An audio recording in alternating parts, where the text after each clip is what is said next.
Yes, good morning. Kumusta guys? Saglit lang natin, no? Pag-uusapan ko, kuha lang tayo. Paparating lang natin sa inyo yung statement ni Senator Risa Hontiveros. In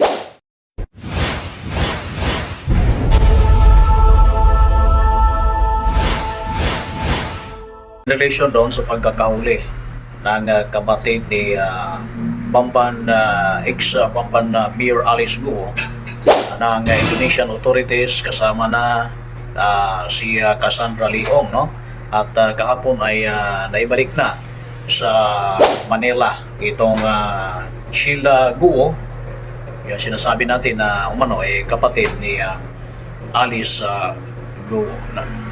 Itong dalawang ito ay andito na sa Pilipinas at merong payag ukol dito si Senator Risa Hontiveros. Ito pakikinggan natin.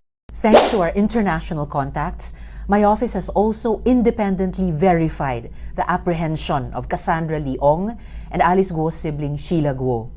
We commend the Indonesian authorities for their decisive action in upholding the law and maintaining security. This is a promising development and a testament to our collective efforts. This goes to show how human trafficking facilitated by POGOs is a regional problem that needs a regional, even global solution.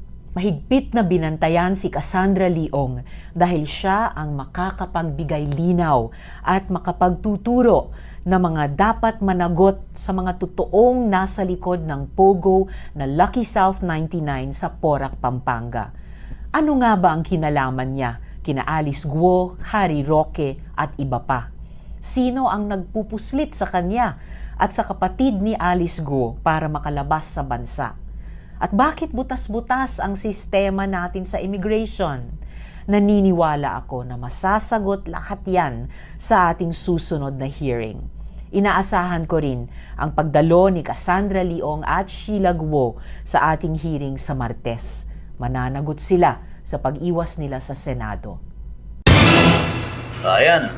So, sana naman ay sa susunod na pagdinig ay mag-a-attend dito at masagot kung ano yung mga katanungan, paglilinaw, no, sa mga issue at usapin na kung saan ay sila ay inimbestigahan, guys. No, sana naman ay pagdating ng araw ay malaman na at kung ano talaga ang tunay na katotohanan ukol dito, lalong-lalo na sa mga inimbestigahan na part ng Philippine Offshore Gaming Operators na kung saan ay umano ay nakitaan na mga irregular activities ng mga otoridad. Hanggang sa susunod nating pagkikita, guys, baka makapag-live tayo mamayang gabi na naman. Ganito din, no, ang ating pag-uusap. Update tayo sa mga pangyayari at nagaganap, lalong-lalo na dyan sa Senado, Kongreso at kung ano-ano pa. Hanggang sa muli, ito po ang Gym5 TV. Magandang umaga at mabuhay ang buong Pilipinas.